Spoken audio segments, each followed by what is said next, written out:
The bell above my shop door chimed, and I looked up from the leather-bound volume I was restoring to see my sister Amanda's designer heels clicking across my worn wooden floor. Perfect. Just what I needed on a quiet Tuesday morning. Oh, Eleanor, she sighed, wrinkling her nose at the dust motes dancing in the sunlight. Still playing with your little book collection? I carefully set down my tools, making sure the delicate 18th century binding wouldn't be damaged. Welcome to Hartwell Books, Amanda. To what do I owe the pleasure? My tiny bookshop occupied a Victorian brownstone in the oldest part of the city. While my siblings had chased fortune in finance and real estate, I'd used my inheritance to buy this building and fill it with books. To them, it was a waste. To me, it was everything. Mom's worried about you. Amanda perched carefully on an antique chair, probably afraid of getting dust on her channel suit. We all are. This hobby of yours is getting out of hand. I bit back a sharp reply. Ever since our father died last year, my family had taken turns trying to save me from my chosen profession. They couldn't understand why anyone would choose old books over new money. The shop is doing fine, I said, returning to my restoration work. I don't need saving. Fine? Amanda laughed. Eleanor, you live above a dusty old bookstore in a neighborhood that hasn't been fashionable since the 1800s. Meanwhile, Michael just made junior partner at his law firm, and I just closed a 7-figure real estate deal. I carefully turned a page of the book I was working on, admiring the hand-painted illustrations. I'm happy for you both. No, you're not listening. Amanda stood up, pacing the narrow aisle between towering bookshelves. We're worried you're wasting your potential. Dad left us each enough to start real careers, build something meaningful. Instead, you spent yours on. She gestured vaguely at the surrounding books. This. If she only knew what this really was. But I'd learned long ago not to share certain things with my family. They wouldn't understand the true value of what surrounded them. Was there something specific you wanted, Amanda? I asked, keeping my voice neutral. Or did you just come to remind me what a disappointment I am? She pulled an envelope from her designer bag. Actually, yes. We're having a family dinner this Saturday at Les Cirque. Michael's celebrating his partnership, and I'm announcing my engagement. Mom insists you come. I took the envelope without opening it. I'll think about it. Don't think, Eleanor. Just come, wear something nice for once. And maybe do something with your hair. She headed for the door, then paused. Owen Oliver might stop by this week. He has a business proposition for you. Great, Oliver. Our older brother, the successful investment banker who thought everything had a price. After Amanda left, I locked the shop door and flipped the sign to closed. I needed to finish this restoration before my afternoon appointment, and I couldn't afford any more family interruptions. The book I was working on was a 1784 botanical treatise, its pages filled with exquisite hand-painted illustrations of rare plants.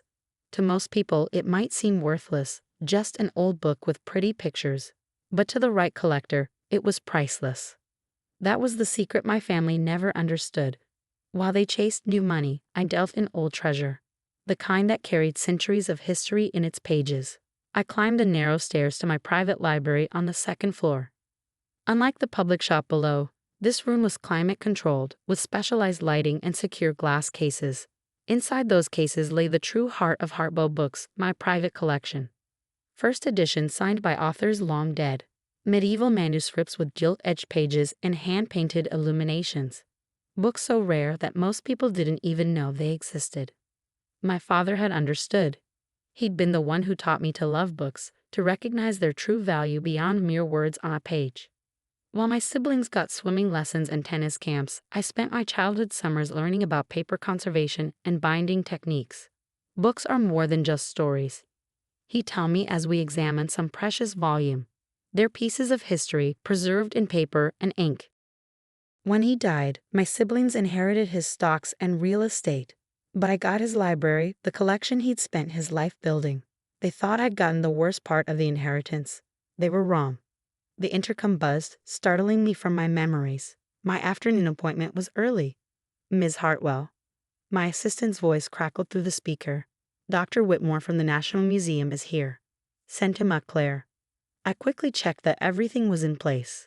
The items Dr. Whitmore had come to see were laid out carefully on the examination table, each one a piece of history that would make any curator's heart race. The door opened and Dr. James Whitmore stepped in. Despite his prestigious position at the National Museum, he looked more like a comfortable grandfather than a world-renowned expert in rare books. "Eleanor," he beamed, embracing me warmly. "My dear, you've outdone yourself this time." I led him to the examination table. "Wait until you see what I've found, James." His eyes widened as I carefully lifted the protective covers from each item. "Good Lord," he breathed. "Is that what I think it is?" "First edition, signed by the author." I pointed to the distinctive signature on the title page, complete with the original maps and illustrations.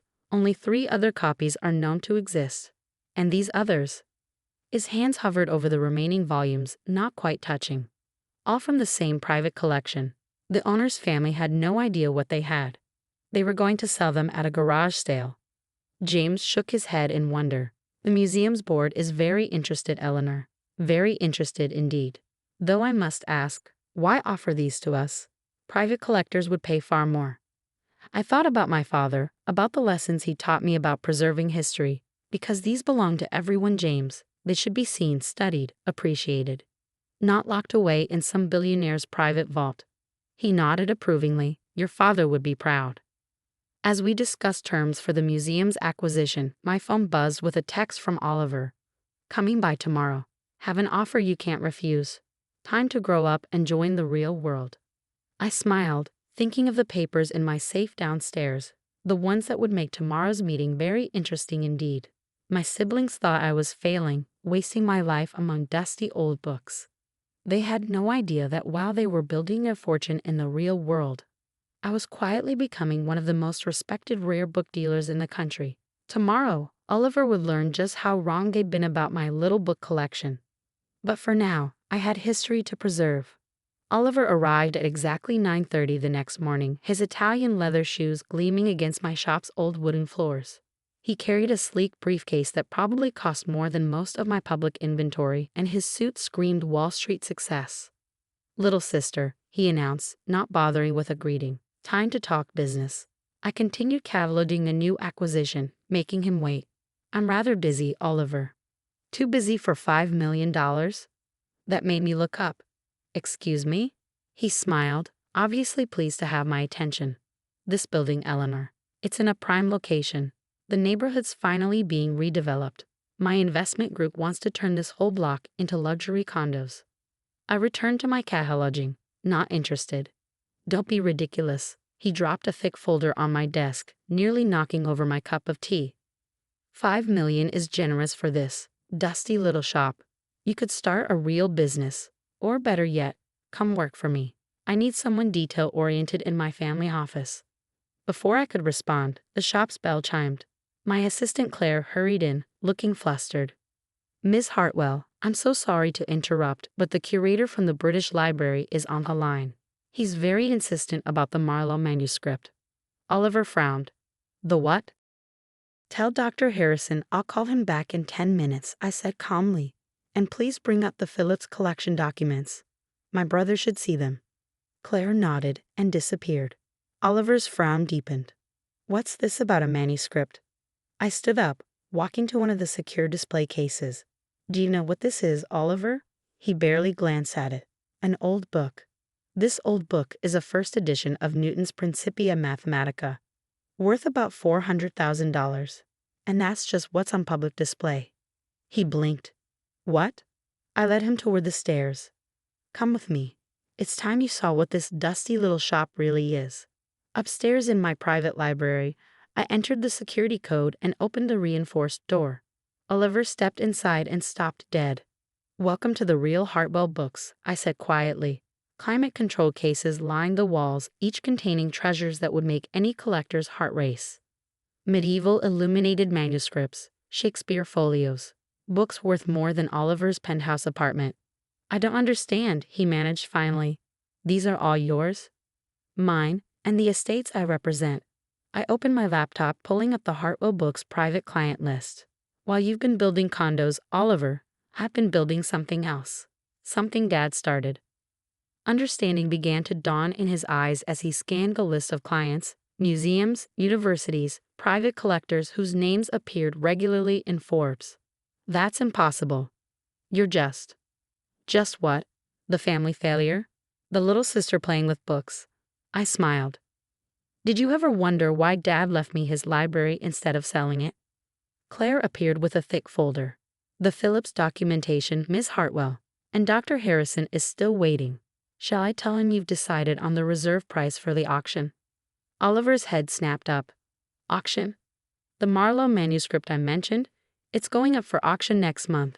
Starting bid is £3 million. I took the folder from Claire. Thank you. That will be all. After she left, I handed Oliver the folder. These are the sales records for last year only. Feel free to check the numbers. He flipped through the pages, his face growing paler. These figures, they can't be right. They are. Turns out rare books are an excellent investment, nearly recession-proof too. While your stocks were crashing in 2008, my first editions were gaining value. I walked to a particular case and unlocked it, carefully removing a small volume. Do you remember this? Dad used to read it to us when we were small. Oliver stared at the worn leather binding. Alice in Wonderland. First edition, signed by Lewis Carroll himself. Dad bought it the year I was born. It's worth about $2 million now. I replaced it carefully. He taught me everything about this business, Oliver. While you and Amanda were learning about stocks and real estate, I was learning about something far older and more valuable. Why didn't you tell us? I laughed. Would you have believed me? Besides, you never asked. You were all too busy mocking my failing bookstore. His phone buzzed, probably his investment group wanting an update. He ignored it, still staring at the sales figures. The National Museum called yesterday, I continued. They're acquiring several pieces from my private collection. The press release goes out next week. Care to guess what they're paying? He shook his head mutely. More than your generous offer for this building. I took the folder from his hands. So no, Oliver, I won't be selling. And I don't need a job in your family office. I have my own empire to run. He sank into a chair, looking shell-shocked. Does Amanda know? She will. At the family dinner Saturday night, I'm bringing Dr. Whitmore from the National Museum as my guest. Mom did say to bring someone notable. The intercom buzzed. Ms. Hartwell. The Getty Museum is on line 2 about the medieval Psalter. Tell them I'll call back, I replied. Then to Oliver. You should go. I have several important calls to make. He stood slowly, straightening his expensive suit like armor. Eleanor, about what we've all said. It doesn't matter. I walked him to the door. Though you might want to warn Amanda, that engagement ring she's announcing Saturday, the flawless diamond her fiancé bought, I had it appraised. It's cubic zirconia. After he left, I returned to my restoration work, smiling as I heard his sports car roar away. By now he'd be calling Amanda, trying to figure out how his little sister had outmaneuvered them all. My phone lit up with a text from Mom. Oliver just called. Is it true about your book collection? The National Museum? I didn't reply. Let them stew until Saturday. Let them wonder about all the times they dismissed me, mocked my choices, treated me like a failure. Dr. Whitmore had been right. Dad would be proud, not just of the business I'd built, but of how I preserved his legacy while creating my own. The shop bell chimed again. This time it was a young girl, maybe 12, clutching a worn copy of The Secret Garden. Is this really a first edition? She asked shyly. My grandmother gave it to me. I examined the book carefully, noting the publishing details. It is indeed. Would you like to learn how to take care of it properly? Her eyes lit up. I spent the next hour teaching her about book conservation, just as Dad had once taught me, because that's what this was really about, not money or success, or proving my family wrong. It was about preserving history, one page at a time. Saturday night at La Cirque was everything I expected. Amanda's tears over her fake engagement ring.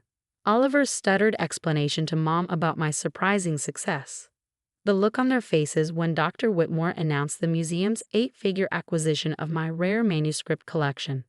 But the best moment came later, when Mom finally asked why I kept it all secret. Because you never saw the value in what I was doing, I told her simply. You were all too busy counting new money to appreciate old treasure. Now they know. Now they understand that success doesn't always wear designer suits or build luxury condos. Sometimes it wears reading glasses and speaks in whispers among ancient books.